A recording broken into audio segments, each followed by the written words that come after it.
Hello दोस्तों, नमस्कार। स्वागत है आपका आज की इस वीडियो में। आज की इस वीडियो में बताने वाले क्लास 10वां की प्रश्नावली 4.1 का क्वेश्चन नंबर 2, ठीक है।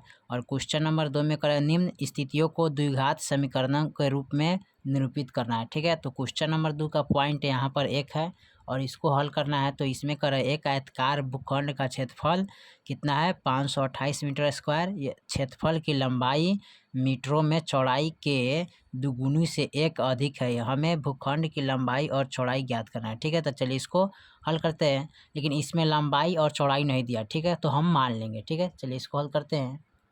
चलिए तो यहाँ पर क्वेश्चन नंबर 2 का पॉइंट 1 यहाँ पर हमने नोट कर लिया है। माना कि आयत की चौड़ाई x मीटर, ठीक है। तब प्रश्न अनुसार आयत की लंबाई x गुने 2 + 1, ठीक है। यानी कि यहाँ पर आयत है, इसका लंबाई और चौड़ाई इसका मान नहीं दिया है, ठीक है। तो यहाँ पर हमने क्या किया है, प्रश्न के अनुसार हमने यहाँ पर मान लिया, ठीक है। चलिए अब उसके बाद क्या करते हैं, आयत का क्षेत्रफल बराबर, तो यहाँ पर लिखेंगे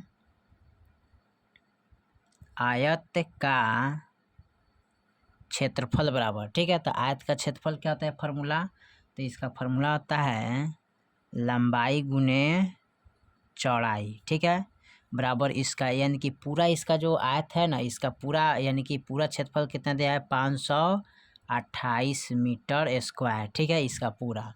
तो यहाँ बराबर में लिखेंगे 528 मीटर स्क्वायर, ठीक है। चलिए उसके बाद क्या करते हैं इनको, तो यहाँ पर लाएंगे, यहाँ पर देखिए, तो यहाँ पर लिख लेंगे 2x, ठीक है। और इसमें गुना करना है ना, तो इसको जब गुना करेंगे x से 2 में, तो यहाँ पर 2x हो जाएगा प्लस का 1, ठीक है। कोष्ठ में डाल देते हैं। और उसके बाद क्या है, यहाँ पर आयत की चौड़ाई क्या है, यानी कि लंबाई हो गया, क्या है ये लंबाई है, तो लंबाई बराबर मान लिया, ठीक है। उसके बाद क्या है यहाँ पर चौड़ाई, तो गुने चौड़ाई का मान क्या है x है, तो यहाँ पर लिखेंगे x बराबर 528, ठीक है, ओके। चलिए उसके बाद क्या करते हैं, इसको गुना करेंगे। तो कैसे गुना कीजिएगा, तो यहाँ पर देखिए x से x में गुना करेंगे तो 2x² हो जाएगा, ठीक है। प्लस है तो प्लस, फिर x से 1 में गुना करेंगे तो x हो जाएगा बराबर के 528, ठीक है।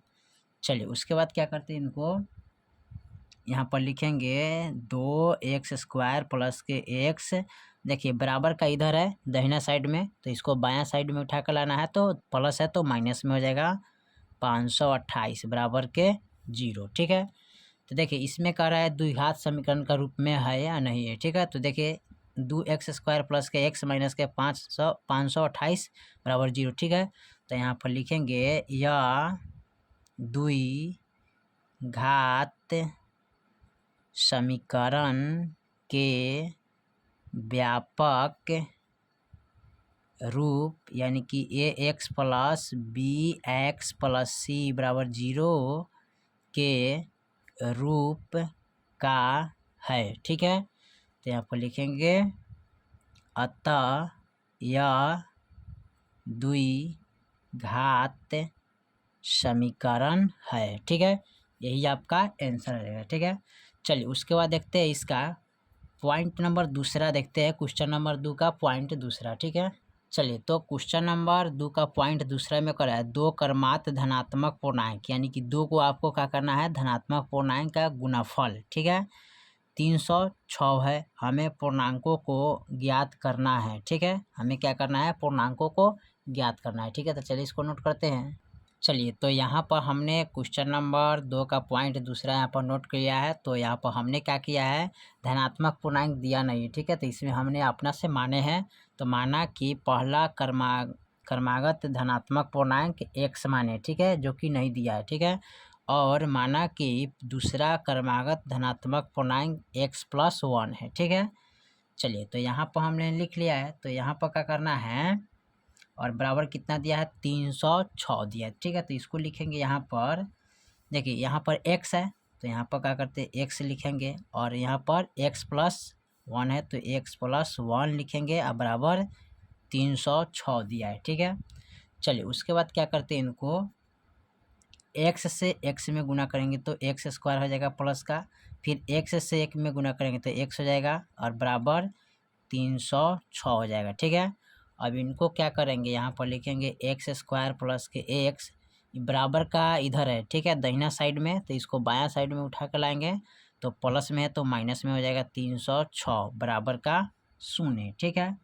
तो इस किस रूप में हो गया, तो द्विघात समीकरण का रूप में आ गया, ठीक है। तो यहाँ पर लिखेंगे या द्विघात समीकरण के व्यापक रूप यानी कि ax plus b x plus c बराबर 0 के रूप का है, ठीक है। तो लिखेंगे अतः यह द्विघात समीकरण है, ठीक है। यही आपका आंसर हो जाएगा, ठीक है। चलिए, तो क्वेश्चन नंबर 2 का पॉइंट 1 और 2 हमने हल कर दिया, ठीक है। फिर मिलते हैं अगले वीडियो में, तब तक के लिए जय हिंद जय भारत।